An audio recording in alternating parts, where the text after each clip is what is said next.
à tous, bonjour à toutes, bonjour Étienne. Bonjour Martin. On est ravis de t'accueillir de nouveau au chalet d'un monde de jeux. Mais oui, on ne s'en lasse pas. Tu viens présenter la société Didacto. Vous la connaissez peut-être parce qu'on a déjà réalisé des vidéos sur notre chaîne. Vous êtes déjà venu pour nous présenter votre spécificité, c'est-à-dire que vous mettez en avant des jeux de société, vous les sélectionnez, vous les proposez au public, des jeux de société particuliers. Oui, nous c'est essentiellement pour les professionnels. On travaille surtout avec les écoles, les centres de loisirs, enfin tous les professionnels de l'enfance qui ont besoin de jeux dans leur activité.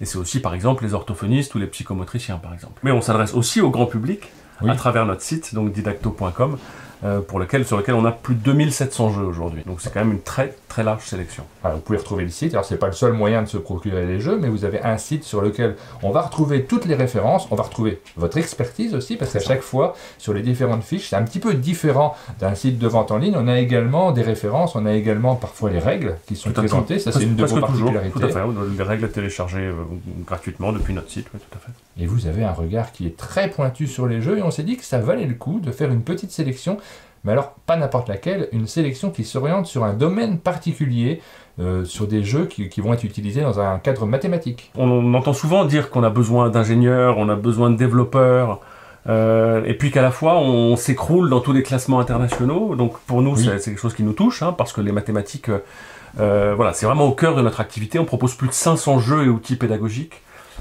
autour des mathématiques. Donc c'est vraiment au cœur de ce qu'on fait. Et les mathématiques sont clairement mises en avant depuis la maternelle jusqu'au collège. Il y a énormément de jeux et d'outils qui permettent de travailler et de progresser de façon un petit peu différente. Donc c'est ça qu'on a eu envie de mettre en avant pour les parents, pour les professionnels, pour les enseignants. Donc il y a des jeux de société, vraiment, on peut jouer avec. Il y a aussi un peu des jeux qui sont outils pour amener les enfants à mieux maîtriser les mathématiques, oui, comme tu le dis. Tout à fait. Maîtriser les mathématiques et aussi comprendre leur environnement, parce que les mathématiques, c'est vraiment une clé pour comprendre et s'ouvrir un peu au monde de façon un peu progressive. Je m'explique, par exemple, quand on demande à un enfant de dessiner un cercle, il va dessiner un cercle. Et puis après, un peu plus tard, on va lui demander de nommer, de reconnaître un cercle. Et ensuite, il va être capable de le reproduire. Oui. Puis de mesurer. Puis de mesurer avec différents outils, objets. Puis ensuite, d'utiliser les caractéristiques qu'il aura mesurées dans différentes résolutions de problèmes. Voilà. Donc tout ça se passe de façon un peu, j'allais dire en quelque sorte, par cercle concentrique. C'est-à-dire que progressivement, les mathématiques, ça se construit un peu étage par étage, quoi. Ce qui est extraordinaire, c'est que ça marche d'autant mieux que, enfin, ça permet à l'enfant d'être dans une démarche dynamique, active, parce que en général, l'enfant en difficulté, en particulier en mathématiques, a tendance à être dans une position un peu statique, un peu passive, où il reçoit sans forcément comprendre l'application de ce qu'on lui propose. Or là, au fur et à mesure et avec le jeu, on est au cœur de la mise en œuvre, il a les mains dans le cambouis et il se fait lui-même son idée de ce que ça peut apporter. Donc là, vraiment, le jeu, de par ce que ça implique comme action chez l'enfant, on n'est pas dans une transmission de savoir verticale, au contraire, on est dans le dialogue, la discussion, l'apprentissage progressif, et ça, c'est vraiment formidable. Et donc on a choisi de présenter aujourd'hui une vingtaine de jeux et d'activités mathématiques, et puis aussi un point sur lequel je voudrais insister, sur le site, on a aussi à télécharger, parce que c'est pas toujours facile de s'y retrouver dans 500 jeux, hein, donc des guides par compétences, les compétences sont issues des programmes scolaires, et donc quoi choisir, pour quel âge, pour travailler quelles compétences, ce sont les tableaux Excel à télécharger, qui sont vraiment très bien faits, et que je vous encourage à aller découvrir. Voilà, puisque ce sont des jeux qui vont s'adresser peut-être aux professionnels, mais ça peut s'adresser à tout le monde. Si des personnes qui nous regardent, je sais qu'il y en a, ont parfois un domaine dans lequel ils ont envie d'aider leurs enfants, tout simplement, parce qu'ils voient qu'il y a un blocage, vous allez découvrir dans cette vidéo une vingtaine de jeux que vous allez nous présenter. Alors pas que toi, on va recevoir Aline, qui s'y connaît très bien, et Laurence, qui travaille également chez Didacto, qui a fondé Didacto. Donc elle va venir également nous présenter une série de ces jeux-là. Vous allez avoir à chaque fois le descriptif, l'usage que l'on peut faire de ces différents jeux. C'est vraiment une vidéo qui peut être utile à beaucoup de monde.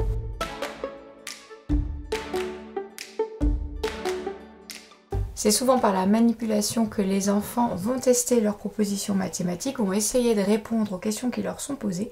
Et tu nous as amené un outil qui est un classique des classes, un classique dès la maternelle. Il s'agit de quoi alors? Alors, en effet, On voulait vraiment commencer par là parce que ça permet d'illustrer tout notre propos. Ce sont des réglettes, des petites réglettes en bois.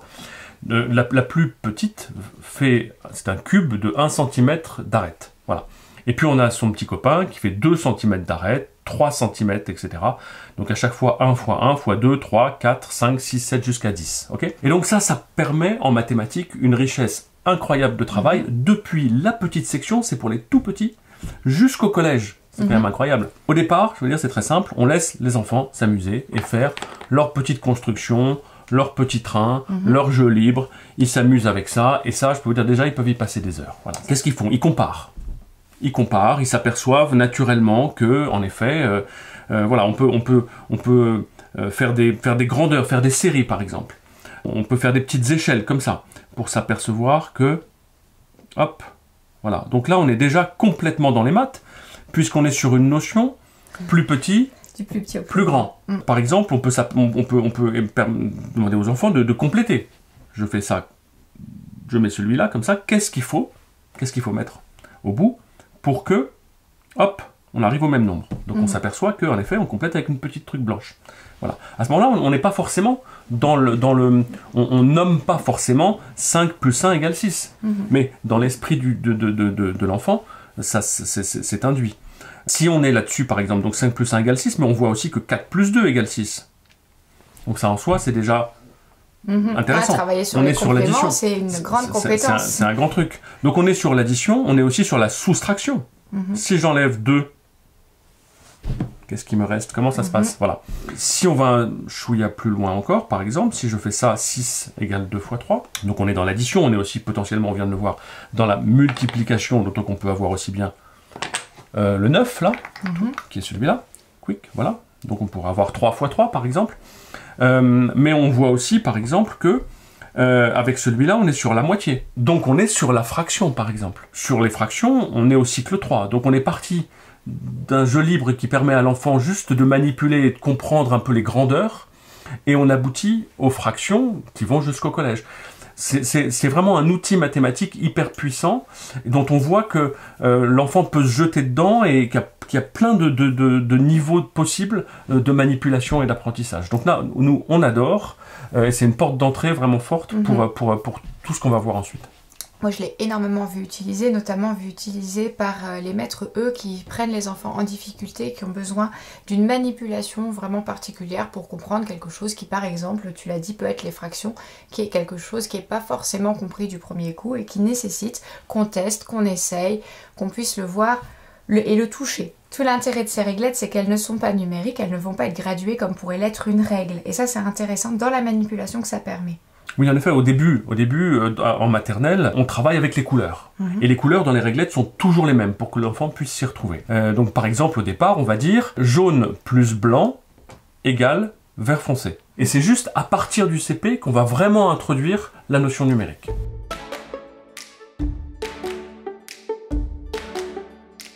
Tu nous as amené Veggie Farm, c'est un jeu dans lequel on va jouer petit agriculteur pour planter et récolter des légumes. Tout l'intérêt du jeu, c'est qu'il va permettre aux enfants de catégoriser et de trier des choses. Et cette compétence, c'est une compétence qui est fondamentale à l'école. Elle va même beaucoup plus loin que ce qu'on imagine, puisque après, on va demander aux enfants d'avoir ce genre de catégorisation dans des domaines tels que la grammaire ou les langues vivantes. Alors, c'est super mignon. C'est très joli. Donc, comme le disait Étienne précédemment, la première étape, on laisse les enfants tranquilles, on les laisse jouer, on les laisse découvrir, manipuler. Voilà. Parce que c'est trop dur d'écouter des consignes et puis d'avoir du joli matériel comme ça. Donc, il faut vraiment qu'ils jouent tout leur soul. Et puis, quand cette phase-là est terminée, on peut commencer à leur demander des choses. Alors, il peut y avoir du tri par couleur. Il peut y avoir du tri par variété de légumes. Il peut y avoir aussi après des petits comptes, voire des petits calculs. Alors, les enfants peuvent trier soit dans les paniers, là, ou ils peuvent également planter. On a ici des petits outils avec, voilà, donc par exemple, on peut leur mettre des petites fiches comme ça. Et là, sur cette ligne-là, il faudra mettre des légumes jaunes. Alors, c'est un tri par couleur, cette fois. C'est un tri par couleur. On peut avoir aussi un tri par légumes. Ici, il faudra mettre du maïs. Voilà. Okay. Et puis, alors, pour les un petit peu plus grand, on peut leur dire, voilà, là, on veut un légume, et puis là, 2, et puis 3, et puis voilà. Après, on peut imaginer, ben voilà, sur cette colonne-là, tu accueillis un légume, sur cette colonne-là, tu en accueillis 2, et ben combien ça nous fait de légumes? Oui, c'est vraiment des ressources pour pouvoir faire plein de découvertes sur les nombres. Et les enfants, ils vont avoir plaisir à le faire eux-mêmes, c'est-à-dire ils vont essayer de remplir eux-mêmes et de trouver. Ils vont se donner l'exercice eux-mêmes. Bien sûr. Et c'est ça qui va leur plaire le plus d'ailleurs.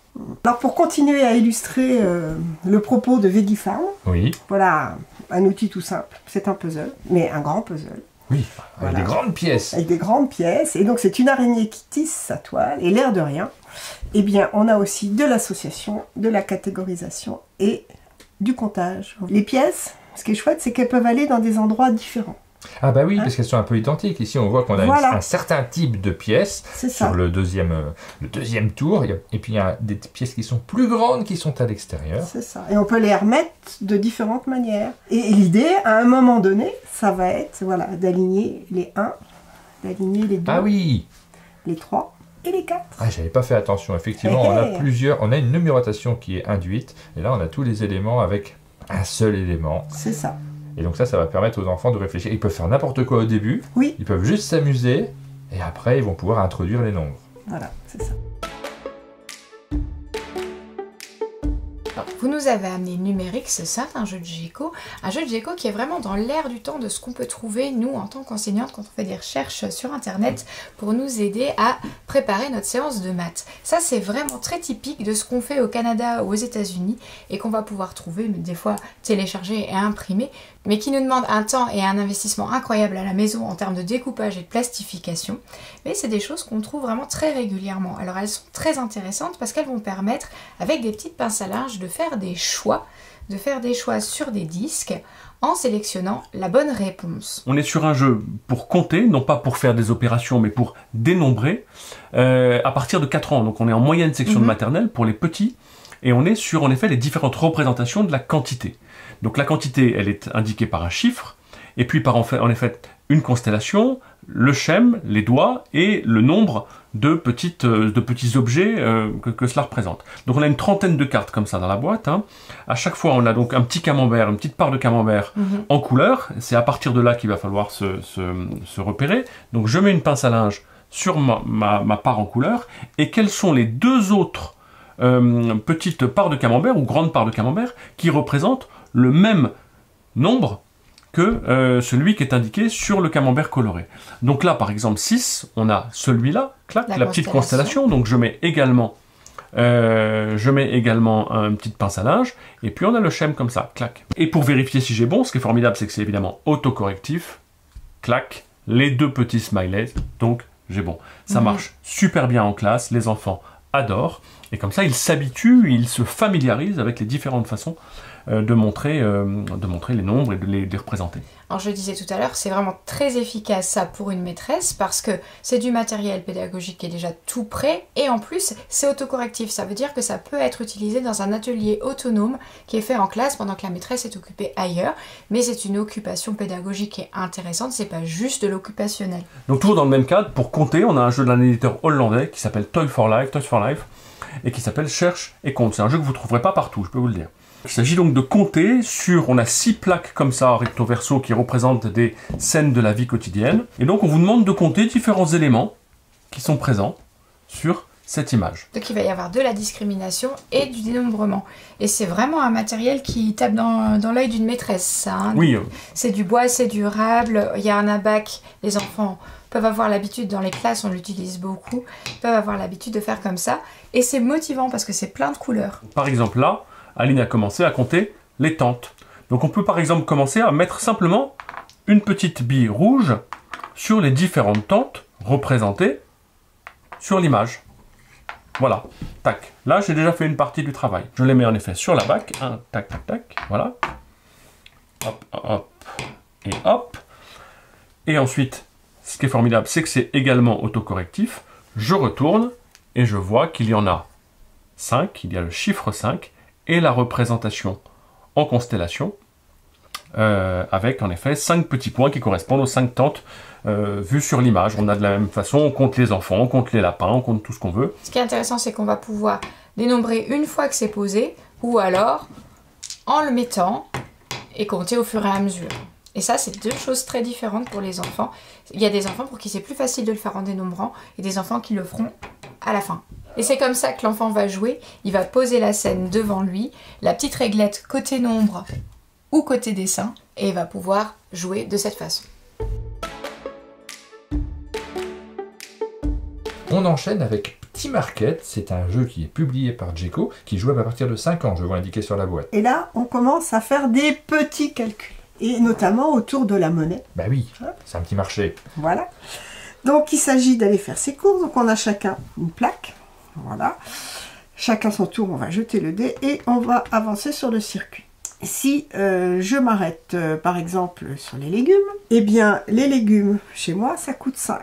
Donc, si j'estime que je suis assez riche, hop, je paye 5 et voilà, j'ai gagné mes petits légumes. L'objectif, c'est d'être le premier à avoir rempli sa liste de courses. Mais attention, si à un moment, tu n'as plus de sous, tu as trop dépensé, tu es éliminé. Ah, éliminé, carrément. Eh oui, donc il faut gérer. Calculer, oui. Il faut gérer. Quand on passe là, on recharge 5 €. Si on arrive sur une case détente, activité, eh bien, parfois, c'est payant. Voilà, un petit tour au restaurant, je dois payer 2. Et j'ai pas le choix, donc il faut toujours garder un peu de monnaie. Là, c'est détente et c'est gratuit. Cool. Si je n'achète rien parce que ben voilà, soit je l'ai déjà ou soit j'estime que ça va me mettre sans ressources, je tire une carte. Voilà. Alors, on a la possibilité de tirer une carte à chaque fois. On a des bonnes surprises, parfois, mais pas toujours. Parfois. Alors, ça peut être à nouveau une activité payante, pas de chance. Ça peut être un ticket cadeau. Et là, c'est une bonne nouvelle. Voilà, donc là, tu le gardes. Et puis, quand tu auras une dépense à faire, par exemple, pour acheter des fleurs, ben, je pourrais sortir mon ticket cadeau. Ça peut être, waouh, 5, je gagne 5 €. Et là, je peux aller dans la boutique de mon choix. Donc là, on est vraiment en face d'un jeu de société avec le côté surprise qui peut se présenter par le lancer de dés, par les cartes. Et c'est le type de jeu qu'on va pouvoir sortir dans un second temps. On a joué à la marchande, on a avancé, on a récupéré des choses juste pour s'amuser en manipulant le matériel. Et ensuite, l'aspect jeu de société va pouvoir travailler sur ce dénombrement et l'échange d'argent contre des objets qu'on va placer pour remplir notre fameuse petite liste de courses. C'est ça. Et il faut gérer son budget comme dans la vraie vie. Pio le pigeon voyageur, c'est un jeu qui est publié par ABBA dans lequel on va jouer un facteur.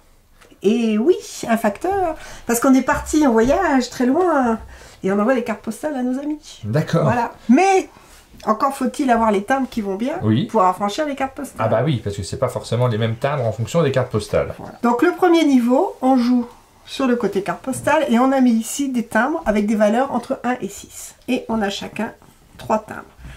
Alors, je commence. Si j'arrive à faire exactement 3, ni plus ni moins, c'est le cas. 1 plus 2 égale 3. Voilà, hop, donc je les mets dans la boîte. Un coup de tampon. C'est bon, c'est validé. Et voilà, c'est bon. Et je reprends 2 timbres. À toi, Martin. Ah, non, 5 et 3, ça fait 8, je peux pas. Oh, mais si 3 et 3, ça fait 6, tout va bien. Je peux valider et oblitérer ma lettre. Voilà, c'est ça. L'autre niveau, quand on est un petit peu plus grand, eh bien, on va jouer avec les enveloppes. Et là, on va mettre les timbres qui ont des valeurs plus importantes. Oui, là, on rentre dans des calculs plus élevés. Jusqu'à 10. La même règle du jeu, sauf qu'il faut aller plus loin. C'est chouette, non? Très bien, oui, oui. Et puis le thème est immédiatement ludique. Mais là, on est chez ABBA, donc c'est aussi un éditeur qui fait du jeu qui commence très jeune, et puis qui s'élève aussi, parce qu'il y a même une gamme famille maintenant chez ABBA. Absolument, mais celui-ci, c'est à partir de 5 ans. Vous nous avez amené Robomatique, c'est un jeu placote à partir de 6 ans qui a un univers très fort. On voit qu'on est dans une fabrique de robots dans laquelle on va pouvoir fabriquer son petit robot en répondant à des questions mathématiques. Exactement, c'est encore un jeu de calcul mental pour un peu plus grand, donc à partir de 6 ans. Les enfants adorent cet univers un petit peu donc de fabrique de robots. Ça permet alors que tous les enfants n'adorent pas le calcul mental. Hein. C'est ça, exactement. Ça permet de rendre le calcul mental un petit peu moins sec, un petit peu moins abrupt, comme ça, voilà, un peu plus ludique, exactement. Donc c'est tout simple, hein. Hop, on lance le dé, je tombe sur le 1, hop, voilà, j'avance mon petit personnage, et au fur et à mesure que j'avance, eh bien, je vais devoir répondre à une petite équation. Donc là, Aline, je choisis en fonction de ton niveau, on a 3 niveaux différents, je cache les réponses, je choisis l'équation B. Oui, 4 plus 4, ça fait 8. Ça fait 8. Bravo, je vérifie en dessous les réponses. B, c'est le 8.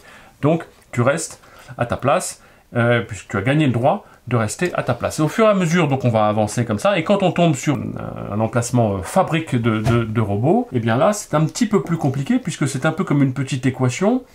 8 plus quoi fait 16? Encore 8. Ah, bah Plus écoutez, 8. voilà. 8 plus 8 fait 16. Bravo, tu as gagné la première patte de ton robot. Donc hop, on suit le chemin et au fur et à mesure, on bâtit son robot. Et c'est tout simple, il n'y a pas vraiment de gagnant lorsque tout le monde a construit son robot. Le jeu trouve sa conclusion. Donc c'est vraiment juste une façon de faire des additions. Il y a des petites égalités qui sont pas si simples que ça. Hein. Quelque chose plus 3 égale 10 plus 1. C'est vraiment, il y a des challenges, il va falloir réfléchir. Exactement. 6 ans, 7 ans, 8 ans. Une bonne approche du calcul mental pour ces âges-là, pour le cycle 2. J'aime beaucoup la punchline de ce jeu. Le cap est bon, les maths, l'eau. C'est vraiment très marrant, ça va plaire aux enfants. Alors c'est un jeu qui a reçu l'Educaflip 2018. L'Educaflip, qu'est-ce que c'est? L'Educaflip, c'est un prix qui récompense tous les ans les jeux éducatifs les plus riches et les plus pertinents. Donc c'est vraiment un prix qui a une importance, qui est gage de qualité dans le secteur éducatif. Et en effet, ce jeu est original, réalisé par un enseignant qu'on aime beaucoup, Olivier Pépin. À partir de 8 ans, un jeu de calcul mental, toujours, dans un cadre de régate, dans un cadre de navigation. Donc comment ça se passe? On a chacun son petit bateau. On a les bouées de départ, les bouées autour desquelles les bateaux vont devoir naviguer, et puis 4 dés qui vont nous permettre de calculer des caps. Je lance mes 4 dés, et donc j'ai le cap, par exemple, il faut se rapprocher au maximum. Disons que si je veux partir dans cette direction-là, hein, pour faire le tour des bouées, disons des caps entre 33 et 38. Donc qu'est-ce que je peux avoir avec ça? J'ai un 2, un 1, un 1 et un 10. Et bien donc par exemple, on peut se dire que je fais 2 plus 1, ça fait 4, fois 10, 40. Hop, j'ai mon cap 40. Est-ce que je réussis à faire quelque chose avec ça? Donc le premier qui réussit à dire, voilà, c'est bon, j'ai fini mon calcul.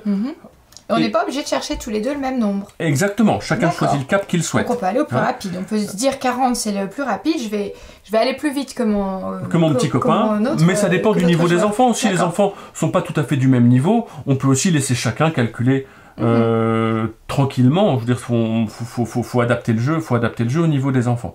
Celui qui a calculé en premier gagne la grande réglette. Et puis le deuxième, la réglette moyenne, et puis des réglettes un peu plus petites. Donc celui-là va avancer le plus rapidement. Les caps, au fur et à mesure de la régate, vont évoluer. À chaque fois, je vais chercher un cap un petit peu différent, jusqu'à faire le tour et retourner au point de départ. Donc un jeu vraiment très sympa, très facile à mettre en place, qui fait calculer, un peu comme le compte est bon sur l'eau.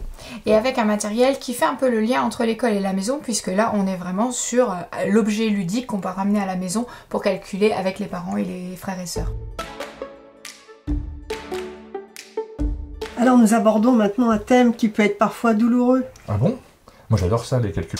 J'ai toujours adoré ça, donc pour moi c'est pas du tout douloureux. Et c'est un matériel très original qui permet justement de calculer. Tout à fait, donc ce sont les wrap-ups. On les a pour les additions, les multiplications, les divisions, les fractions. Et l'idée c'est d'apprendre tranquillement ces tables, voilà, dans son coin, dans un coin de la classe, à la maison. Voilà, on n'est pas en compétition, on n'est pas en échec, on fait son petit truc. Alors le principe, par exemple, les tables sont indiquées là. Je démarre toujours du point haut. Voilà, 6. 6 fois 2, 12. Après, je passe au 5. 5 fois 2. Hop, tu vois, je vais au résultat. 10. Ah oui. Voilà. Ensuite, c'est le 9. 9 fois 2. 18. Où est le 18? Il est là. Donc on fait courir le fil de l'origine du calcul jusqu'à son jusqu'au résultat. Voilà. L'origine est à gauche et le résultat est à droite. Et quand on a terminé, on va peut-être pas tout faire, mais on va voilà, retourner. on retourne. Et à ce moment-là, on s'aperçoit si ça correspond. Voilà. Et oui, parce qu'on a les fils qui sont indiqués, le remplacement en tout cas. Et là, on voit que pour l'instant, tu n'as pas fait d'erreur. Yes, l'attaque de 2. On ne sait pas si tu aurais été jusqu'au bout, mais pour l'instant, ça va. Alors, on continue Oui. sur les tables, mais cette fois avec de l'interaction. Donc, ce sont 2 enseignants Oui. qui ont créé ce jeu. Ça s'appelle les tables à doigts. Donc, il y a Oui. différents sujets. Là, on a apporté les multiplications. Est-ce qu'on ne va pas utiliser nos doigts? Eh oui! Je suis malin, hein, j'arrive à deviner comment aussi. tu es perspicace. On a une fiche par table. Et d'un côté, on a les opérations et de l'autre côté, les résultats. D'accord. Donc, par exemple, Martin, je te dis, attention, attention, 2 x 4, et tu mets le doigt dans le résultat.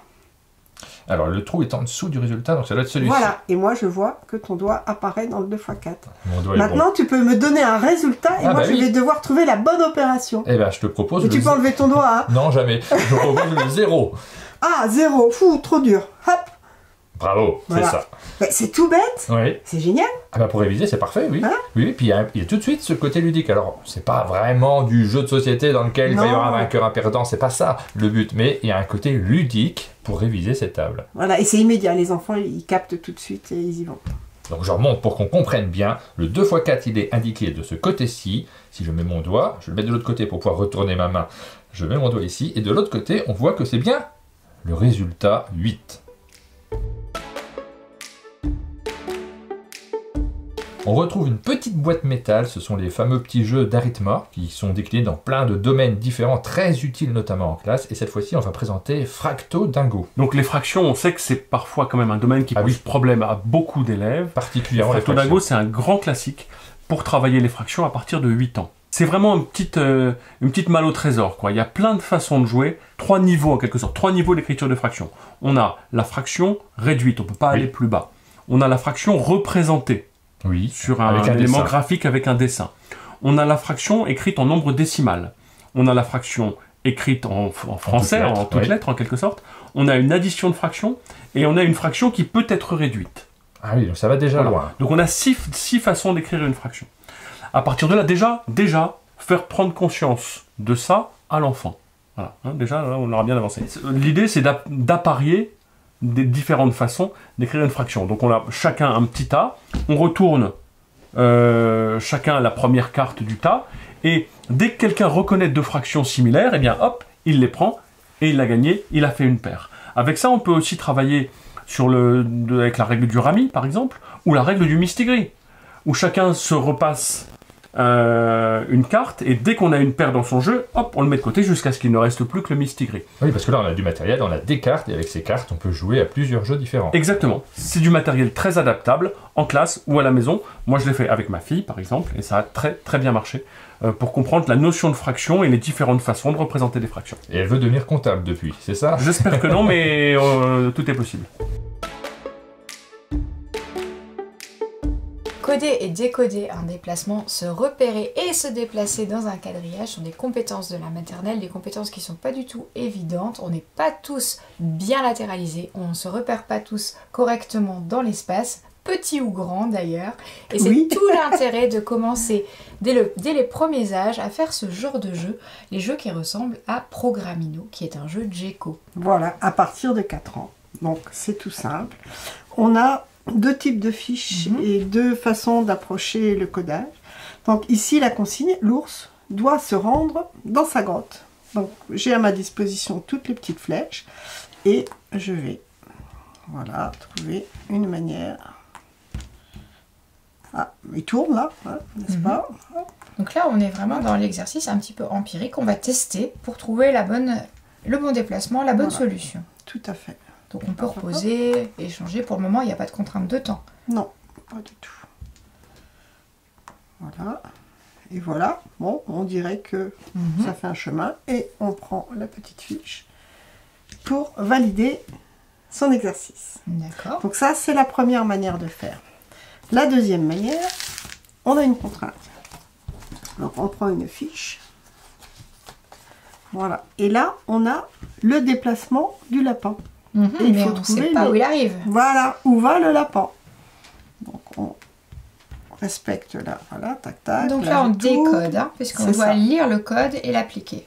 Absolument. Hop, hop, j'en ai 3. Et là, je tourne. Ah, voilà, donc là, il ne m'en reste plus qu'une qui va me permettre de savoir. Eh bien, le lapin allait au miel. Eh bien, je ne savais pas que les lapins aimaient le miel. En tout cas, celui-là, il est original. Il va aller à la carotte. Sur ces fiches, on peut imaginer aussi que les enfants vont prendre les petites flèches et faire leur programme. Mhm. Hein.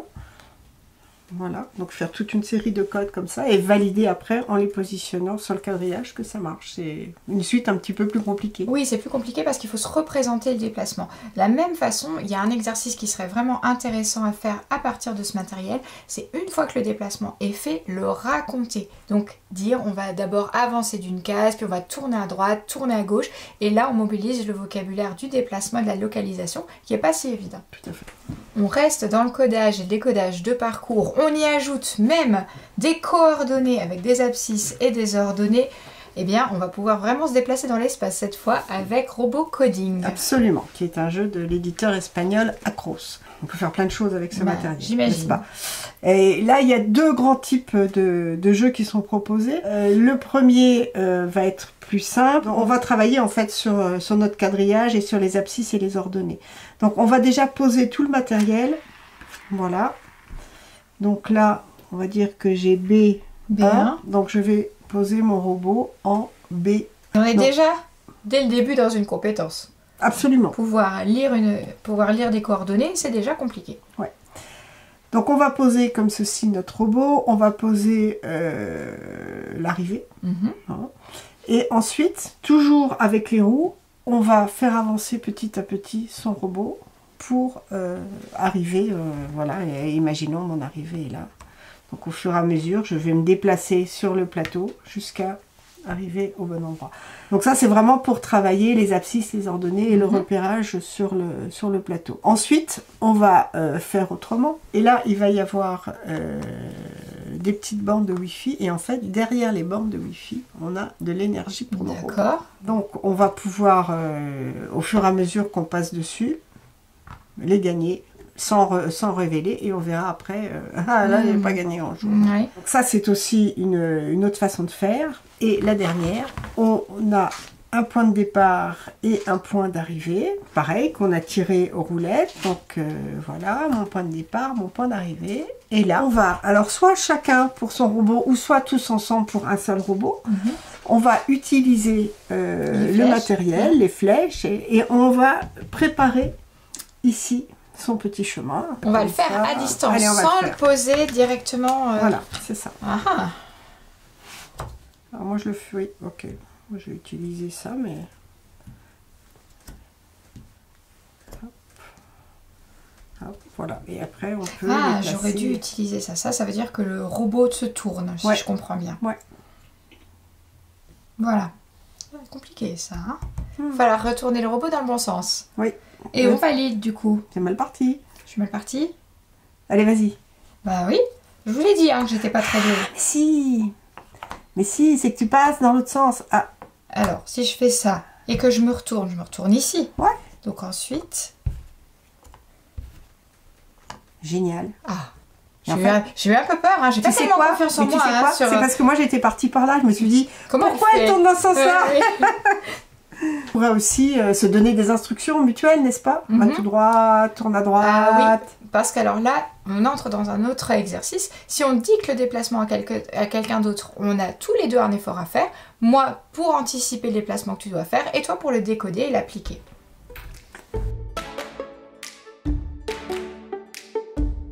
On continue avec un jeu qui nous permet de travailler sur la perspective. C'est un jeu de repérage spatial. Dans l'espace, on est entre les mathématiques et le langage aussi, parce qu'on a des notions devant, derrière, à côté d'eux, etc. Et c'est un très chouette matériel. On voit des éléments en bois. On est sur l'univers de la ferme que les enfants connaissent particulièrement bien, évidemment.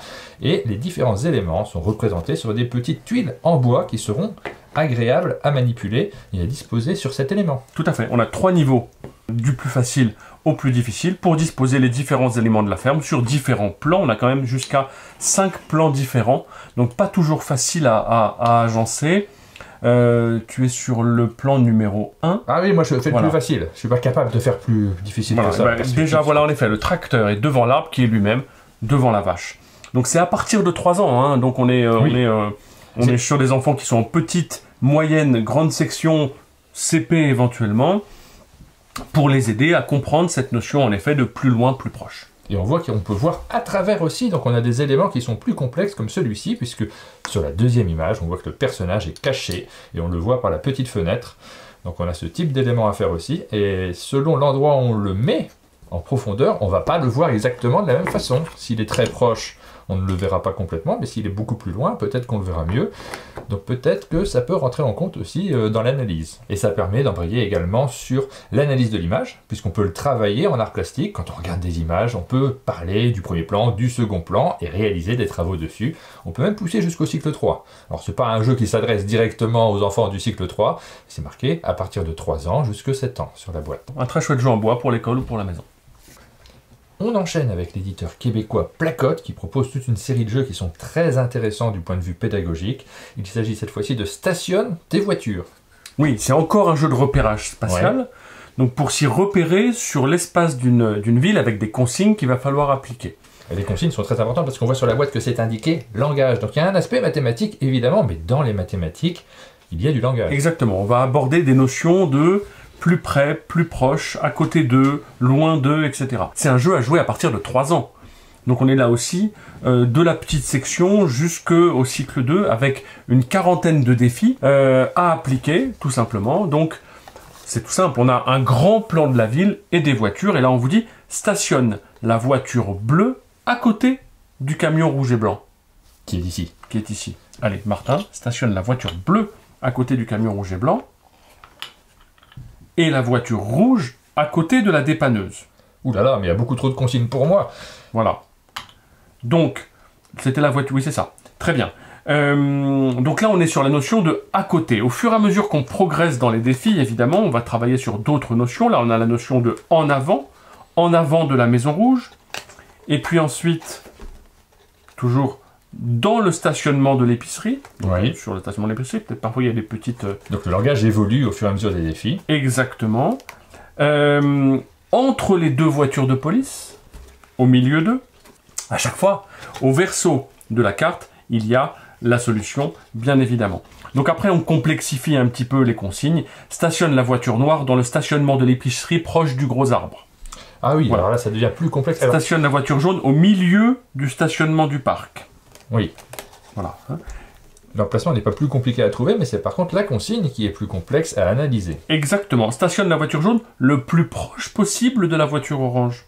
Donc on est entre le repérage mathématique et en effet le jeu de langage, mais c'est intéressant aussi de faire des jeux interdisciplinaires. Et on peut également placer directement les véhicules sur les emplacements et faire prononcer aux enfants une description qui permette de placer spécifiquement à cet endroit-là, en montrant, quand ça n'est pas le cas, qu'on peut, avec la même description, placer la voiture ailleurs. C'est ça, rédiger les consignes à partir d'un résultat, c'est aussi extrêmement intéressant pour eux. Vous nous avez amené Logic Games, un jeu de labyrinthe avec un système de taquin. On va pouvoir déplacer les pièces qu'on va poser sur le plateau pour résoudre des énigmes qui sont adressées à une seule personne. C'est un jeu solo. On va avoir l'énigme et je suppose la solution derrière. Tout à fait. On sait, celui-là, voilà. Donc on fabrique avec les consignes qui nous sont données, c'est déjà un exercice en soi. En soi. Et d'ailleurs, je pense que sur les premiers défis, on peut commencer avant l'âge indiqué de la boîte. Ça va être vraiment très dépendant de chaque enfant. Il y a des enfants qui sont très doués pour ce genre de jeu et qui, bien avant les 6 ans qui sont indiqués sur la boîte, vont trouver plaisir et vont réussir à se challenger aussi, parce que si c'est trop facile, c'est plus du jeu. Absolument. Avec ce matériel. On a bien aimé qu'il soit gros, le matériel, et bien solide pour les collectivités, forcément. Donc en fait, on est au parc aquatique, et on a notre petit baigneur, là, avec sa bouée, qui va descendre... Je le reconnais, c'est Sylvain. Il n'y a pas de chapeau. Tu sais à quel point Sylvain, il aime les parcs aquatiques, et il aime ce genre de jeu. Je pense que c'est tout à fait pour lui. Donc, Sylvain est là. Voilà. Donc en bougeant les pièces, on n'a pas le droit de les retourner, on n'a pas le droit de les enlever, de les replacer ailleurs. D'accord, oui, c'est vraiment attaquant. Il va falloir faire le toboggan. Donc on est au niveau 3, on s'est pas mis en difficulté. Voilà. Et là, ouais. Et donc, il y a la petite vérification. Oh, maman, j'ai perdu Sylvain au milieu. Il y a un bug. Ah non, ça y est, il est reparti. Donc voilà l'idée de ce jeu. Voilà, mais certainement accessible à partir de 5 ans. Oui, beaucoup plus jeune. Ouais. Et avec évidemment des énigmes qui vont challenger même la maîtresse, plus on avance dans le livret. C'était le grand plaisir de mes élèves, c'était d'arriver très bien et de venir me dire « Alors, est-ce que tu y arrives plus vite que moi ?» Et ce qui n'était pas toujours le cas d'ailleurs. Alors sur notre site, on a beaucoup de jeux de logique qui sont utilisés par les enseignants, par exemple, pour faire des temps calmes. Quand les enfants ont fini leur travail, ils prennent un jeu de logique et vont faire leur défi. Petit à petit, on les a pas tous fait encore, mais on a fait des feuilles de route qui regroupent tous les défis, où l'enfant met son nom. Et il fait des petites croix au fur et à mesure qu'il avance. Donc ça c'est un outil qui est bien pratique et qui est téléchargeable gratuitement sur le site de Didacto. Et ça, c'est une vraie ressource pour la maîtresse parce qu'elle va pouvoir suivre ce qui est fait en autonomie. Et c'est vrai qu'avoir une armoire de petits jeux que les enfants peuvent venir chercher sans demander l'autorisation, sans déranger le cours ou la maîtresse qui est en train d'aider un enfant en difficulté, c'est très appréciable. Ah, je reconnais ce jeu, notre fils l'avait, ou il avait son prédécesseur dans la même gamme. Il le laissait sur un coin de son bureau et il faisait de temps en temps des petites manipulations. C'était vraiment la décontraction entre deux exercices de devoirs pour la maison. Tout à fait. Alors il s'agit de IQ6 Pro de chez Smart Games. Donc les jeux Smart Games sont fantastiques. C'est un des rares éditeurs pour lesquels on a toute la collection. Voilà, on les trouve toujours tous bien. Donc ça c'est la version de poche qu'on peut emmener partout, qu'on peut avoir dans le sac pour patienter dans le train, voilà, etc. Et également en fond de classe, ça prend pas de place, un petit coin dans le placard. Donc le principe, c'est qu'on a des pièces qui sont accrochées en paire, voilà, hop. On a 3 types de défis. On peut jouer ici sur toute la surface. Donc, le défi nous indique les pièces qu'il faut placer. Voilà. On va les mettre et il va rester certaines autres pièces qu'il va falloir réussir à intégrer pour faire un pavage impeccable. Donc, plus on avance dans les défis, moins il y a de pièces au départ et plus c'est compliqué. Sur ce jeu-là, on peut jouer également sur cette place-là, où on a un joli petit papillon. Un joli papillon avec la même mécanique. Donc là, on est sur du 2D. Et on peut jouer en 3D. Voilà, c'est ça qui est chouette. Et c'est tout l'intérêt parce que c'est une autre réflexion de prendre en compte le volume. Tout à fait. Donc là, tu vois, tu as un triangle au milieu. Et pour le 3D, on va jouer sur ces triangles-là, où les défis vont nous dire que mettre au premier niveau, au deuxième, au troisième, etc. Donc au départ, tu as le premier défi, tu as tout. Et puis bah, après, ça se gâte. Eh oui, je me rappelle que c'était le seul niveau que faisait notre fils. Il ne faisait que en volume. Pour lui, c'était le challenge suprême. C'est ça. Mais donc un petit jeu, pas cher, qui prend pas de place et qui est très complet de par le travail à effectuer. Et sur lequel on va pouvoir défier ses parents.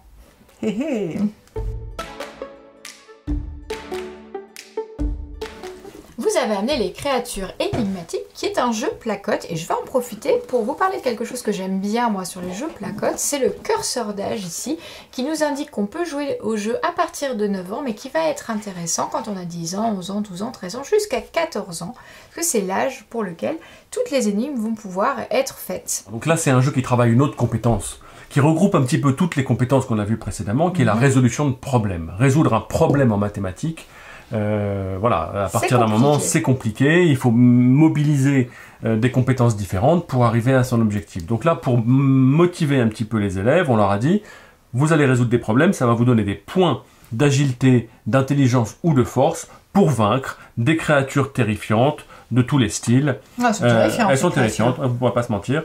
Donc pour celle-là, il faut 3 points de force, 2 points d'intelligence et 1 point d'agilité. Et ces points, évidemment, on les obtient en résolvant des énigmes qui vont du niveau 1 au niveau 4 et qui nous rapportent donc à chaque fois des